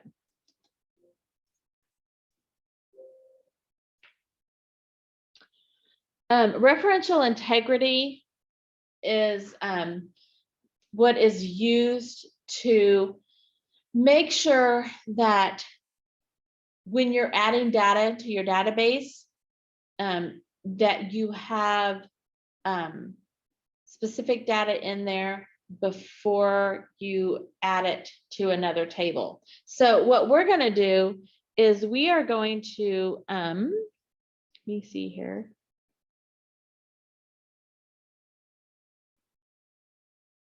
We are going to make sure that for our owner ID, they have to have data in the owner table that says who the owner is, how to contact them, you know, all of that stuff before we can put their animal in an appointments table. Because in the appointments table, it has the owner ID. So if we have a new owner and it's owner 75, and we try to put an appointment for owner 75 cat, it's going to tell us we can't do that because we have to have that owner in the owner's table before we can assign that owner's pet an appointment. So that's what we're going to do with this referential integrity that we're going to set up. So we're going to go into our database tools, which we don't really use this one very often, but then we'll have our relationships window that we open up. And then we want to click on the show table.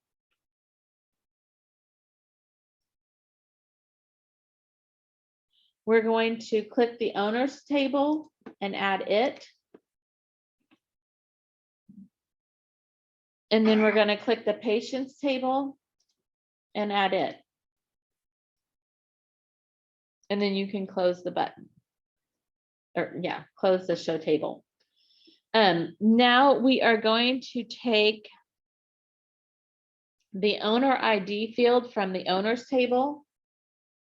And we're going to click and drag it over to the owner ID in the patient table.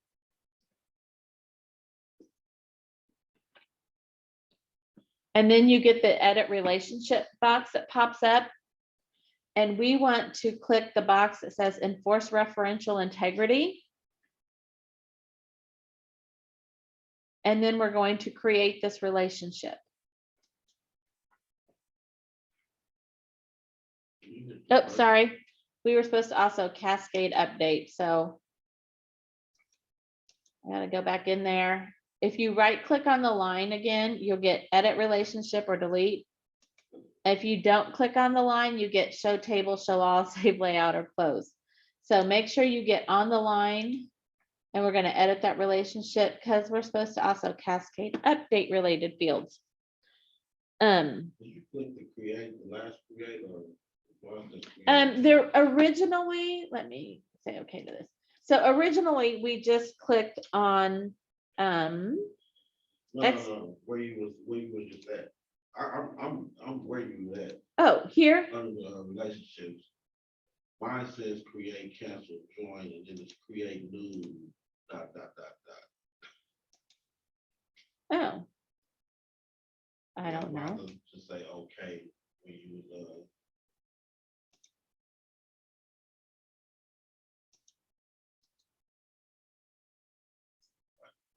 when you're say, okay, mine says create, then you click. Oh, yeah, yeah, yeah. Mine said create original, yes. Yes. Okay, so now you have what is referred to in database language as a one-to-many relationship. So we have to have one owner, but that one owner can have many rows in our patients table because they may have more than one patient. Because most people own more than one animal that own animals. A lot of people. I don't own any animals, and because I'm married to my husband, I will probably never own any animals. We bought our girls fish as their pets. And then when they died, sometimes we replace them, but then eventually we didn't replace any of them. So anyway, I know we are cruel parents, but anyway, we are not indoor house. We are not house animals. Animals cannot be in our house. I'm okay with dogs. They can't be in my house. I grew up in the country on a farm. Animals don't belong inside. Now, people are probably going to say to me, you're awful, you're awful. That's why I don't own them. Because people would tell me I have to have my animal inside in the city. So I'm not going to own one. But we always tell our girls they want a dog, they want a dog. I'm like, in your apartment, in your house, do what you want. I'm not doing that in my house. So I just don't have them. All right, so I don't know if I did save. I think I'll go up here and do save this relationship. If you didn't do that already. It talks about the effects of referential integrity. So basically, if I close this and then I go into my patients table and I'm going to add patient 10 is Louis. He's a canine. He's a mutt. Oh, mixed. And then I'm going to add owner 12 or O-12. Yeah, I did 0. O-12. Okay, it's still going to tell me I cannot do this because a related record is required in the table owners. Okay, so that's basically what we did there is set that up. Okay, so then I would have to get out of my situation that I'm in right now. Because if I try to click out of it again, it's going to tell me that I have to have something here that's in my owner's table. So what you have to do is just add an owner that's already there. And then I would try to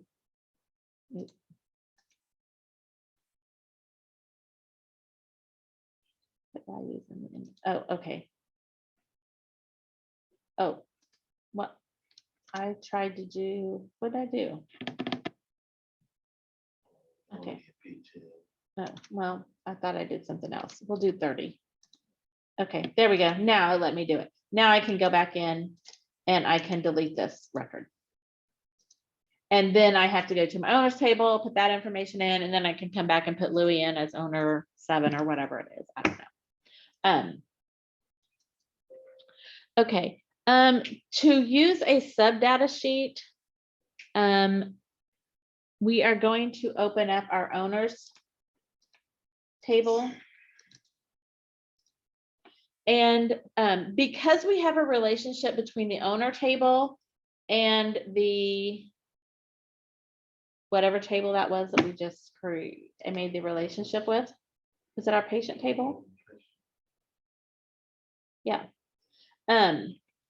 We now have these plus signs here in our owners table. Because we have a one-to-many relationship with that patient's table, there's one owner, but we can see their many patients or their many animals that they own. And so this is called a sub data sheet. So if owner one comes in with a new animal, I don't necessarily have to go into the patients table. I could come right here and I could add patient 75. What's a good dog name that we haven't used? Lassie is a dog. What are those? Border collie? I don't know. Whatever. Okay, so we can add him a new patient right here. That's called using a sub data sheet. And we'll get out of that.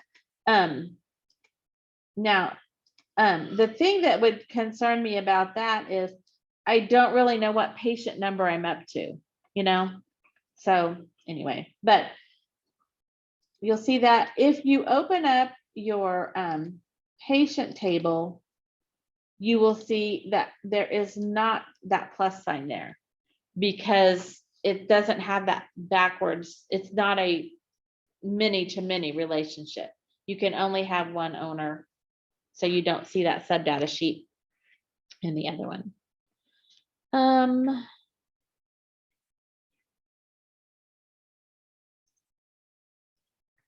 It talks about handling inconsistent data by if you have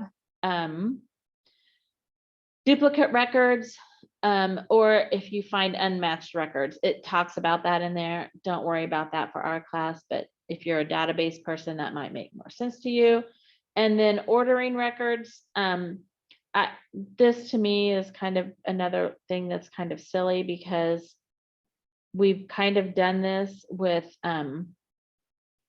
when we went into our forms and such. You will see that in like, let's say our patient name, you can sort them A to Z. You can sort the breed A to Z. So it puts them. So that's all it is about ordering the records. Most of the time when you close out of it, it's going to ask you if you want to save changes to the design, and that's because you've sorted it. You can say no. And then when you open it up again, it'll be back to how it was normal when you first opened it. Okay. Easy enough. A to Z is on home, right? A to Z, well, you can do it on the home ribbon, but you can also do it on this little arrow here. You can do sort A to Z here. But yes, I think if you're on the home ribbon, oh, maybe it's the, well, I thought I'd seen it before somewhere.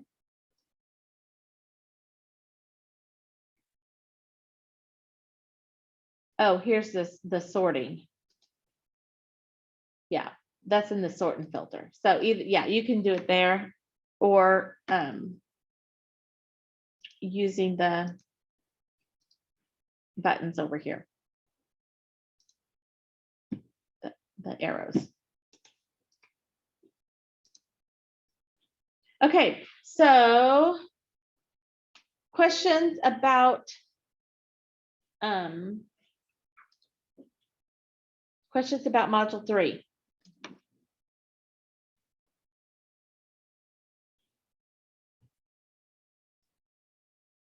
Nope.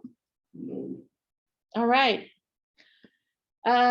Zoom people, questions about module 3. Nothing from me. All right. No. Okay. Well, if you guys need anything, make sure you let me know. I have opened up those older projects. You have till the 9th, which is Saturday for module 1. You have until the 10th, which is Sunday for module 2. And then that'll give you Monday and Tuesday to do module 3 if you need to, but hopefully you won't need that long to do 1 and 2, because hopefully you've done some work on it.